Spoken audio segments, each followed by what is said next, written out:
end to this war? Well, he has let me down. I mean, he's killing many people, and he's losing more people than he's killing. Yeah. I mean, frankly, the Russian soldiers are being killed at a higher rate than the Ukrainian soldiers. But, yeah, he said, let me down. I don't like to see. It's death. You know, it doesn't affect the United States. We have, other than unless you end up in a world war over this thing, you could. This was a thing that would have never happened had I been president. If I were president, it would have never happened. And it didn't happen for 4 years. Most people agree it didn't happen, nor was it close to happening. And I spoke to President Putin about Ukraine. It was the apple of his eye. I've said that many times. It was. But he would have never done what he did, except that he didn't respect the leadership of the United States. They just went through the Afghanistan total disaster for no reason whatsoever. We're going to leave Afghanistan, but we're going to leave it with strength and dignity. And we're going to keep Bagram, the big air base, one of the biggest air bases in the world. We gave it to them for nothing. We're trying to get it back, by the way. Okay, that could be a little breaking news. We're trying to get it back because they need things from us. We want that base back. But one of the reasons we want the base is, as you know, it's an hour away from where China makes its nuclear weapons. So a lot of things are happening, but I am very disappointed in the fact that that one's not settled. To think that we settled Azerbaijan and Albania as an example, it was going on for years. It was never going to be settled. If you remember, the prime minister and the presidents, they were there for many years. They said, when they were in my office, we settled. And they started off at both sides of the Oval Office, so far away. I didn't know you could be so far away. And as we were together for an hour, they kept getting closer, closer. And by the time we finished, we all hugged each other. And one said, I've been in this position for 22 years, and all I've done is kill their people. The other was there for 7 years, and all he did was kill their people. And we got it settled. And we did others, as you know.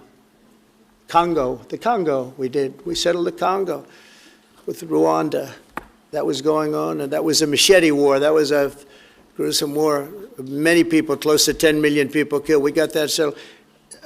My biggest disappointment, but it's, you know, look, we did 7, and most of them were not thought to be settleable.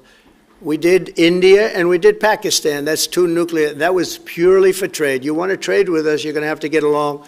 And they were going at it hot and heavy. But the Russia situation, I hope we're going to have some good news for you coming up. But again, it doesn't affect the United States. And look, it doesn't so much affect you. Of course, you are a lot closer to the scene than we are. We have a whole ocean separating us. But I will say this, it's millions of people have died in that war, millions of souls. And they're not American, they're soldiers, mostly soldiers, as you know. The soldiers are being killed at levels that nobody's seen since the Second World War. But they're being killed, and I feel I have an obligation to get it settled for that reason. Thank you. And just to add on that question, because we have to put extra pressure on Putin. And it's only when the president has put pressure on Putin that he's actually shown any inclination to move. So we have to ramp that pressure up. I think it's important to have this conversation in the context of what's happened in recent weeks.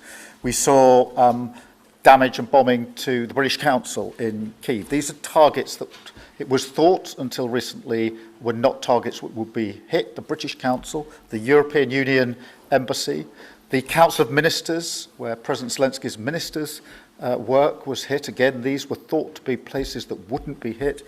And then the incursion into Poland last week. And if you put that together, what you can see is either an emboldenment or at least an increased recklessness on Putin's part. And that's why I said earlier that they're not the actions of someone who wants peace. So we have to ramp up. And we discussed earlier today, we have built the coalition of the willing with British leadership and French leadership, stepping up with military planning in the seas, in the sky, on the ground, and ramping up what we do with the Ukrainians themselves. And of course, that taken with an American guarantee is now an example, I think, of the challenge of Europe stepping up to the plate, which it has done in the last few months, to show through what we and the French have done, that we're prepared to take the lead in this and take the necessary measures. But that's a war that could have been a third world war, and I don't think we're going to be there now. But that was heading to a third world war, and what a shame it is. What a shame it is.